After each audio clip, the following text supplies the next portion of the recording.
ఇర్మియాతో చెబుతూ ఉన్నాడు, అయ్యా నేను పెందల కడ లేచి వారితో చెబుతూ ఉన్నాను, ధర్మశాస్త్రమును వివరిస్తూ ఉన్నాను, నా యొక్క గ్రంథములో రాసినటువంటి దాని యొక్క పరమార్థమును నేను వివరించాలని పెందల కడనే లేచి నా యొక్క సేవకుల కొరకు ఎదురు చూస్తూ ఉన్నారు. నా పాద సన్నిధికి వచ్చి వారు కన్నీళ్లు విడిచి మోకాళ్ళ మీద ఉండి ప్రార్థన చేసి కనిపెడతారని నేను ఎదురు చూస్తూ ఉంటాను. నా హృదయాన్ని తెరిచి వారికి వివరిద్దామని ఈ లేఖనము. ఇదిగో అప్పుడు వారు చెవిటి నత్తివాన్ని ఒకరిని తీసుకొని ఆయన యుద్ధకు తీసుకొని వచ్చారు అన్న ఆ యొక్క వాక్యములోని మర్మములను, సత్యమును నేను వివరించాలని, ఆత్మ సంబంధమైన విషయాలను నేను బోధించాలని నా సేవకుని కొరకు నేను కనిపెడుతూ ఉంటాను. కానీ ఆ మనిషి ఎప్పుడు కూడా కనిపించాడు.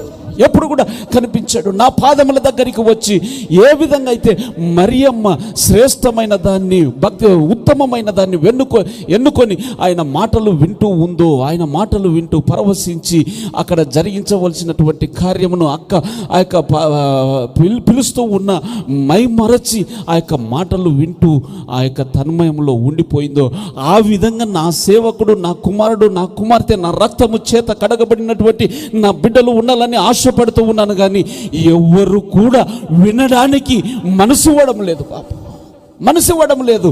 ఇర్మియాతో తన యొక్క వేదనను పంచుకుంటూ ఉన్నాడు. నా మాటలు వినాలని తపన కలిగినటువంటి వ్యక్తిని వెతుకుతూ ఉన్నాను.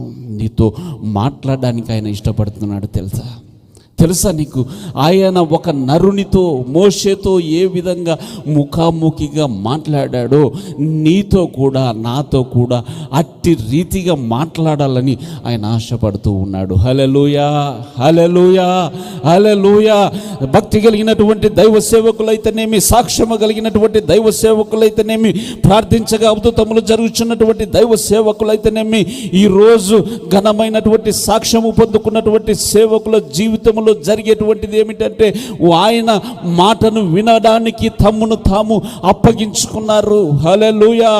వారి యొక్క బ్రతుకులను ఆయన పాదముల దగ్గర పెడుతూ ఉన్నారు కనుక, ఆయన యొక్క మాటలను వినడానికి ఇష్టపడుతూ ఉన్నారు కనుక, ఆ మాటల ప్రకారం జరిగించడానికి ఇష్టపడుతూ ఉన్నారు కనుక, అది కష్టమైన, నష్టమైన, ఇరుకైన, ఇబ్బంది అయిన, అవమానమైన, వ్యతిరేకత అని అనిపించిన వారు మాత్రము ఆయన వాక్యమును ఉన్నది ఉన్నట్టుగా, ఆయన మాటను ఉన్నట్టుగా జరిగించడానికి ఇష్టపడుతూ ఉన్నారు గనక వారు ఘనమైన సాక్ష్యం పొందుకున్నారు. హల్లెలూయా. ఈరోజు ఒక సేవకుని గురించి తక్కువగా మాట్లాడుకుంటున్నారంటే, ఒక విశ్వాసి గురించి తక్కువ మాట్లాడుకుంటున్నారంటే, ఒక సంఘ పెద్ద గురించి తక్కువ మాట్లాడుకుంటున్నారంటే జరిగేటువంటి పని ఏమిటి తెలుసండి? ఆత్మ సంబంధమైన చెవిటితనము.